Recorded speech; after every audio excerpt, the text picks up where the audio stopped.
গতকালকে আইপিএলের দিনের একমাত্র ম্যাচে দিল্লি ক্যাপিটালসের মুখোমুখি হয়েছিল লখনৌ সুপার জায়ান্ট। প্রথমে টসে জিতে দিল্লি ক্যাপিটালস বোলিং করার সিদ্ধান্ত নিয়েছিল। লখনৌ সুপার জায়ান্ট প্রথমে ব্যাটিং করতে এসে 159 রান পর্যন্ত করতে পারে। যবে দ্বিতীয় ইনিংসে ব্যাটিং করতে আসলে দিল্লি ক্যাপিটালস সেই লক্ষ্য 17 ওভারের মধ্যে সংগ্রহ করে ফেলে 8 উইকেটের বিনিময়ে।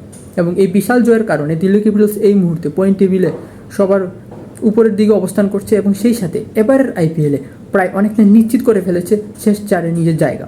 লখনৌ সুপার জায়ান্ট এই ম্যাচে হারের কারণে তাদের জন্য একটু কঠিন হয়ে গিয়েছে এই মুহূর্তে প্লে অফ নিশ্চিত করা। তাদের বাকি ম্যাচগুলো যদি তারা জয়লাভ করতে পারে ভালোভাবে, তাহলে কিন্তু তাদের একটা সুযোগ থাকবে এবারের আইপিএলে শেষ চারে নিজের জায়গা নিশ্চিত করার। গতকালকে ম্যাচের কারণে পয়েন্ট টেবিলে যে একটা পরিবর্তন ঘটেছে সেটা এক নজরে দেখে নেওয়া যাক। এই মুহূর্তে পয়েন্ট টেবিলে সবার নিচে অর্থাৎ 10 নম্বর অবস্থান করছে চেন্নাই সুপার কিংস। তারা এখন পর্যন্ত 8টি ম্যাচ খেলেছে, তার মধ্যে মাত্র 2টি ম্যাচে জয় দেখা পেয়েছে, 6টি ম্যাচে হেরেছে। এবং 9 নম্বরে অবস্থান করছে সানরাইজ হায়দ্রাবাদ। তারা এখন মতো 7টি ম্যাচ খেলেছে, তার মধ্যে 2টি ম্যাচে জয় দেখা পেয়েছে, 5টি ম্যাচেই হেরেছে। এবং 8 নম্বরে অবস্থান করছে রাজস্থান রয়্যালস। তারা এখন মতো 8টি ম্যাচ খেলেছে, তার মধ্যে 2টি ম্যাচে জয় দেখা পেয়েছে, 6টি ম্যাচে হেরেছে। 7 নম্বরে অবস্থান করছে কলকাতা নাইট রাইডার্স। তারা এখন পর্যন্ত 8টি ম্যাচ খেলেছে, তার মধ্যে 3টি ম্যাচে জয় দেখা পেয়েছে, 5টি ম্যাচে হেরেছে। এবং 6 নম্বরে অবস্থান করছে মুম্বাই ইন্ডিয়ান্স। তারা এখন পর্যন্ত 8টি ম্যাচ খেলেছে, তার মধ্যে 4টি ম্যাচে জয় দেখা পেয়েছে এবং 4টি ম্যাচে তাদেরকে হারতে হয়েছে। এবং 5 নম্বর অবস্থান করছে লখনৌ সুপার জায়ান্ট। তারা এখন পর্যন্ত 9টি ম্যাচ খেলেছে, তার মধ্যে 5টি ম্যাচে জয় দেখা পেয়েছে এবং 4টি ম্যাচে তাদেরকে হারতে হয়েছে। অপরদিকে 4 নম্বর অবস্থান করছে কিং ইলেভেন পাঞ্জাব। তারা এখন পর্যন্ত 8টি ম্যাচ খেলেছে, তার মধ্যে 5টি ম্যাচে জয় দেখা পেয়েছে, 3টি ম্যাচে তাদেরকে হারতে হয়েছে। এবং 3 নম্বর অবস্থান করছে রয়্যাল চ্যালেঞ্জার বেঙ্গালুরু। তারাও এখন পর্যন্ত 8টি ম্যাচ খেলেছে, তার মধ্যে 5টি ম্যাচে জয় দেখা পেয়েছে, 3টি ম্যাচে হেরেছে।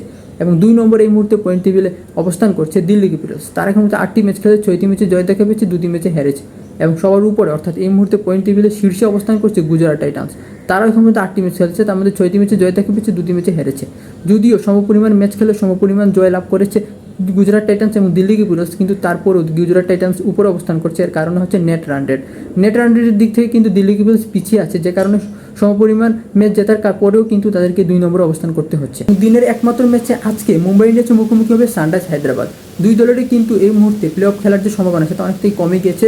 তাদের জন্য এই মুহূর্তে অনেক কঠিন পথ আছে। যদি তাদেরকে প্লে অফ খেলতে হয় তাহলে কিন্তু বাকি ম্যাচগুলো তাদেরকে ব্যাক টু ব্যাক জয়লাভ করতে হবে। শুধু জয়লাভ করলেই হবে না, সেই সাথে বড় ব্যবধানে জিততে হবে, বড় জয়টা কিন্তু ব্যবধানে হতে হবে, বড় ব্যবধানে হতে হবে। তাহলে কিন্তু তারা প্লে অফ নিশ্চিত করতে পারবে বা শেষ চারে নিজের জায়গাটা নিশ্চিত করতে পারবে। এই মুহূর্তে আমরা জানি মুম্বাই ইন্ডিয়ান্স পয়েন্ট টেবিলে 6 নম্বর অবস্থান করছে, অপরদিকে সানরাইজ হায়দ্রাবাদ তারা 9 নম্বর অবস্থান করছে, যেটা উভয় দলের জন্য অনেক ডিফিকাল্ট এই মুহূর্তে কামব্যাক করা। তবে মুম্বাই ইন্ডিয়ান্স কিন্তু এগিয়ে থাকবে, কারণ তারা কিন্তু এই মুহূর্তে অর্ধেক ম্যাচ জয়লাভ করেছে, অর্ধেক ম্যাচ তারা হেরেছে। আর অপরদিকে সানরাইজ হায়দ্রাবাদ কিন্তু এই মুহূর্তে 60%-এর বেশি ম্যাচ তারা এই মুহূর্তে হেরে গেছে। সো সেই দিক থেকে অবশ্যই মুম্বাই ইন্ডিয়ান্স এগিয়ে থাকবে। তবে মুম্বাই ইন্ডিয়ান্স যদি আজকের ম্যাচটা জিতে যায় তাদের কিন্তু একটা অপরচুনিটি থাকবে প্লে অফ খেলার।